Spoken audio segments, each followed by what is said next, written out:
Alright, today we are looking at some ridiculously expensive motorcycles. This time though, instead of looking at the most expensive new motorcycles that you could get from all of the different manufacturers, today we're looking at a bunch of awesome old bikes, all of which sold for ridiculous numbers at auction within the past 5 or 10 years. These are the 10 most expensive motorcycles ever sold at auction. Remember, that doesn't mean that they're the most valuable in the world necessarily. For example, I'm pretty sure the Wheels Through Time might have a few bikes that would top this list between the Crocker that they own and also that Traub. Also, we don't always know the ongoing behind the scenes deals that happen. Collectors may have topped many of these numbers selling among each other. Also, quick before we get into the video, I want to give a big shout out to a really special and awesome sponsor for this video, which is Saers Guitars. Now, I think that about 100% of you don't know this, but I actually used to be, and I guess I still am, a guitar player. And I've been wanting to get back into playing and hoping to get a nice classical guitar, so I got connected with this amazing company, Saers, and their single distributor here in the United States, and they helped me find the right guitar for me, this amazing, beautiful sounding Saers S9 classical guitar.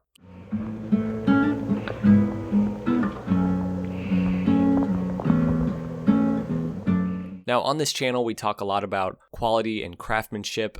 Saers guitars are just beautifully handcrafted, they're lattice braced, and they range in price from about $500 to $1,000 in their standard series, all the way up to well over $6,000 in their Masterwork series. Also on this channel, we talk about retro motorcycles. They have some incredible retro guitars, meaning they have guitars that are essentially made to replicate and look and feel just like old guitars, like this beautiful Torres replica. Now, this S9 that I got has an amazing solid cedar top with a really rare and magnificent Ziracote sides and back. It's beautiful, easily the nicest guitar I've ever owned, super playable, and I've had a ton of fun. I've actually been trying to learn some classical pieces, which is not the kind of music I've ever played before, and it's been super fun so far. If you guys play guitar, or maybe you've always been interested in it, I've put a link in the description below to Saers Guitars so you guys can check it out, and again, big thanks to them for sponsoring this video. Alright, let's jump back in. Now at number 10 on the list, we have a 1930 Brough Superior SS100, which sold for £424,000, or roughly $530,000-ish dollars, depending on when you're converting pounds to dollars. Regardless, what's fascinating about this result and the astronomical number that it hit, being the highest priced for any Brough ever, is that it was a total basket case. Like, the bike is in pieces, and some of these pieces aren't exactly mint. Now, as always, it's the history with motorcycles that's so special. This bike was owned by F.P. Dixon, someone who not only won trial races on this bike, but he also rode alongside George Brough himself in those trials, and actually during a race in Switzerland, Dixon crashed his bike, which is this bike, breaking his leg, and he was sent by ambulance to the hospital,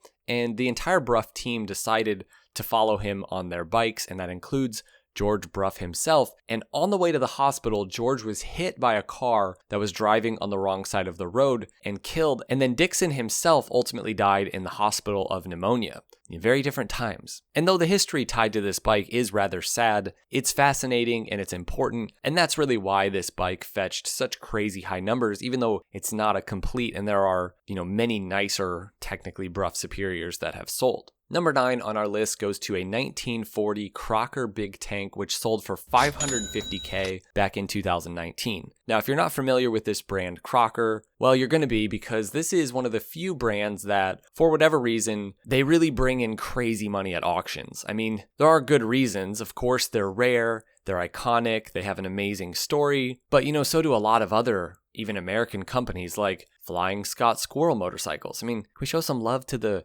Scott Squirrel motorcycles? So Crocker was, and technically still speaking is, an American company that rivaled Indian and Harley, and in all honesty was light years ahead of them in terms of overall performance and design for about 5 years in the 1930s. These are very rare motorcycles, very few of them were made.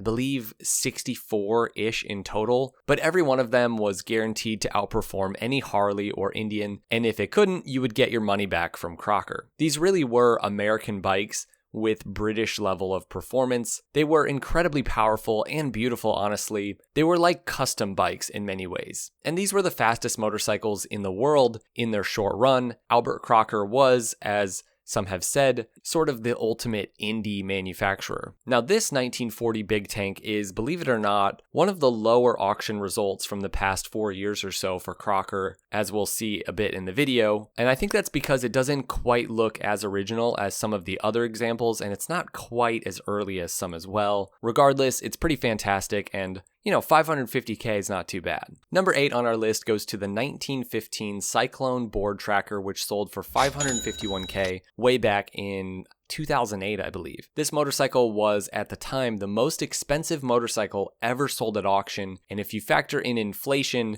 it's much closer to about 750K today. These Cyclone board trackers are so rare, only a precious few of them were made, and in terms of engineering, these would go down as some of the most advanced motorcycles to ever be made in America. Overhead cam, built for speed in an era when board track racing reigned supreme, these were the best things that you could have for racing. In its short run from 1912 through 1917, the Cyclone would have massive success in racing. These could do over 100 miles an hour, which is insane for that time period, and in light of how motorcycles functioned at this time, and also in light of the fact that board track racers don't have brakes, which is insane. But yeah, 550K for this one. Next up, we have the 1907 Harley that sold for 650K in 2015. This one actually fell quite a bit short of the expected price. Some thought that this would get close to $1 million, which would have been huge for a motorcycle sale. Now, little spoiler alert, we still have not seen a motorcycle sell for $1 million at auction. Now, what makes this bike so special? Well, there's a few things. Obviously, 1907 is incredibly early. This is one of about 150 models built by the Harley brothers in 1907.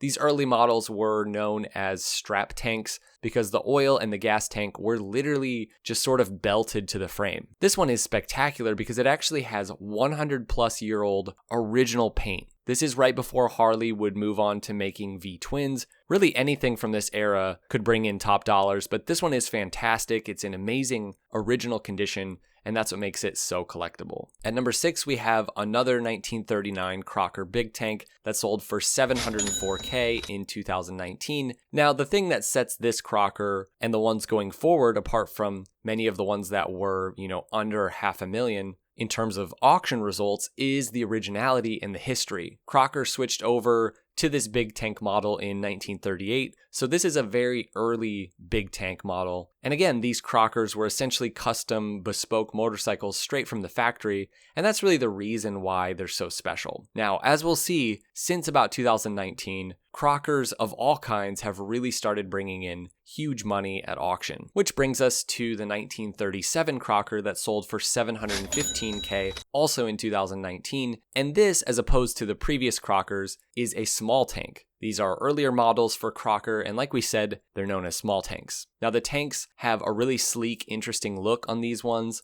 This one was meticulously restored. As you look through the pictures, you can just see the amazing engineering behind this bike. If you guys want to learn more about Crocker motorcycles, The Wheels Through Time has an awesome video about their Crocker, which is an amazing, amazing one, like just an incredible example, and he goes through what makes these bikes so special. But this one really does not look like a machine from 1937. It's a cruiser, sure, but it has that hot rod feel versus Harleys from this time, and these early Crockers predated the Knucklehead. They were significantly more powerful. They didn't weigh a whole lot less than a Knucklehead, but just for reference, a Knucklehead made about 53 horsepower at 6,000 RPM, and these made 60 horsepower years before the Knucklehead came out. In many ways, the custom scene going forward just owes a lot to the Crocker motorcycles. A Crocker was like a custom cruiser that was about 30 years ahead of its time. All right, now we have the final Crocker on our list, which is a 1936 small tank. Mind you, that's the first year of production, and this one sold for 825K in 2019. 2019 was a really good year for motorcycle auctions. In my opinion, if this went to auction today, I think that this one would top 1 million. This is production number 12 of Crockers. I think it's one of the most valuable motorcycles in the world. It's in incredible original condition, original paint, with this just awesome patina all around the whole bike. I'm not sure how many Crockers are even floating around among collectors at this point. I do believe that Crocker that's at Wheels Through Time is considered,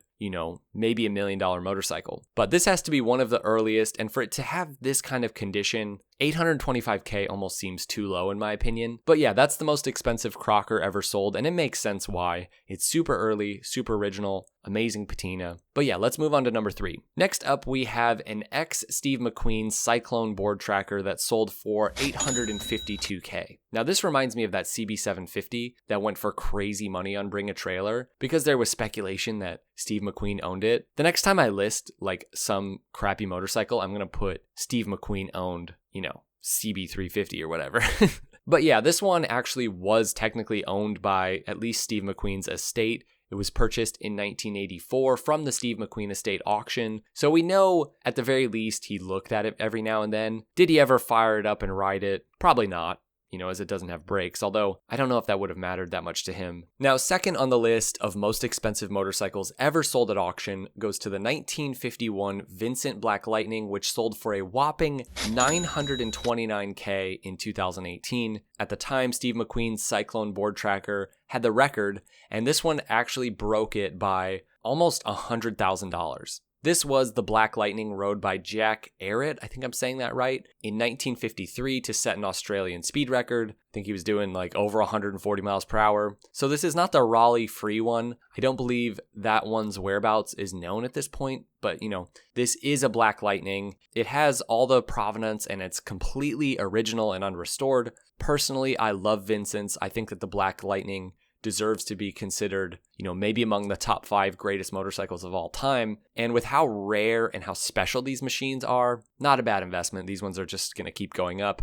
And if this one, again, resold today, I think it would also top 1 million pretty easily. All right, we made it to the most expensive motorcycle ever sold at auction, which goes to a very recent auction of a 1908 Harley that sold for $935K. Now, I feel like this bike really shows how much that 1907 Harley could be worth today, because I actually think that one is quite a bit more valuable. Less bikes were made by Harley in 1907 versus 1908, and that one is, again, original paint. This one has quite a few original parts, but it's clearly a restored bike. It's amazing, no doubt, and the story behind it is awesome. It was literally found in a barn near Milwaukee, but it was well marketed, and honestly, any of the top 5 bikes could probably top this bike if they were sold today. But we'll see what the future holds for these big auctions. It's cool to see a 2023 auction top the list because in some ways it seems like the motorcycle market has gone down and a lot of the big bikes are not bringing in as much money as people expect. But yeah, hopefully these bikes are good investments at this point. I wonder if you do own one of these, how do you store it? Like, where do you even store it? I wouldn't even know how to deal with something like this. I would want to put it in a bank vault or something.